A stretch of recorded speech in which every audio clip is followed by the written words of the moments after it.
Yung sa mga na yung mabalhin na kaya? Ay, maingon na ni, di na mautro. Yanak na ni, kada. Apoy, ani di. Ay, mo pumalit si Platos. Ayan na mo pumalit. This is the day na mabalhin na just me. Lipas Bahay Vlog Part 4. Okay, magawa na sila. Na-stress na sila, guys.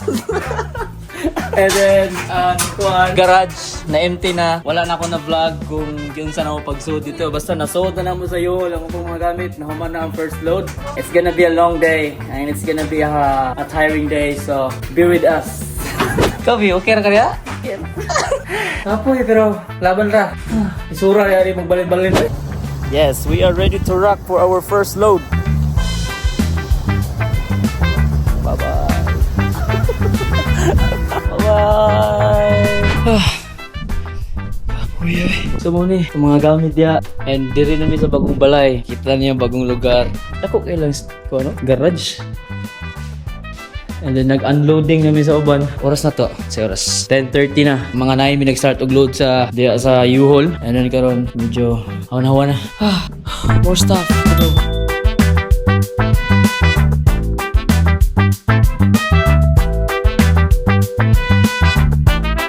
First load is done. Asan ba niya? Mo, ato ganino sa pikas. Kay mga unta. Lunch kami. Sa KFC ka mga unte. Mag-KFC kami guys. Kay gutom kayo. Mala mong first load. Human na mga 1 hour and a half. Ano yung lugar na mo ron guys. Somewhere in Grand Prairie. Di lang ko maingan sa inyo kung asa yung dapita. Guys, nami karon sa KFC. Wala may rice direct. Rice cooker. Maong gina.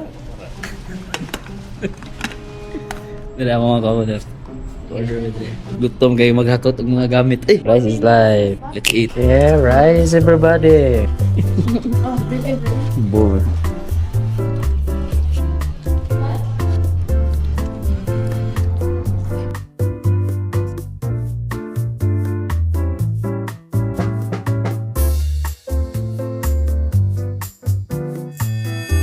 Okay.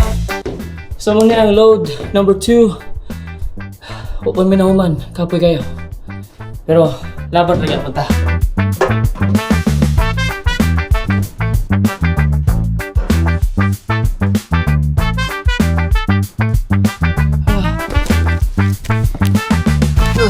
Medyo kapoy na. Naglain pa ang panahon. Ang akong naong naglain na pod.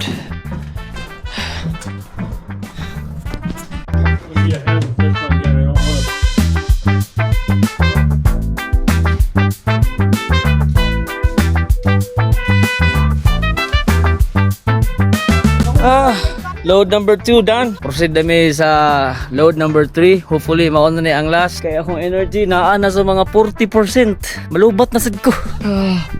Yahay kay nga lugar guys. Okay na siya. Let's go. Balik na sa nimi dito. Nya giuhaw na kay ko. Uga na kay kong tutunlan. Load number 3. Load number 3, let's go.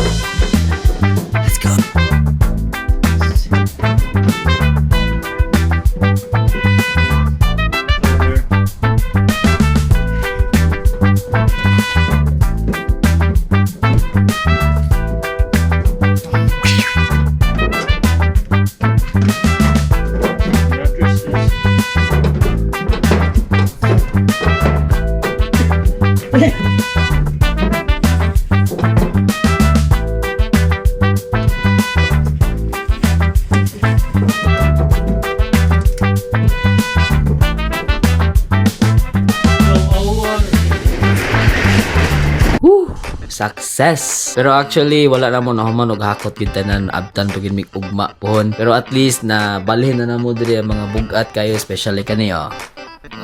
Medyo kapoy yung kayo, pero for now, mo take rest sa me. Okay sa me, kaya sakit yan buko-buko. Kuya, dyan mo balhin oy. Daghang salamat sa inyong pagtanaw og see you sa next vlog. Part 5. See you tomorrow. Good night.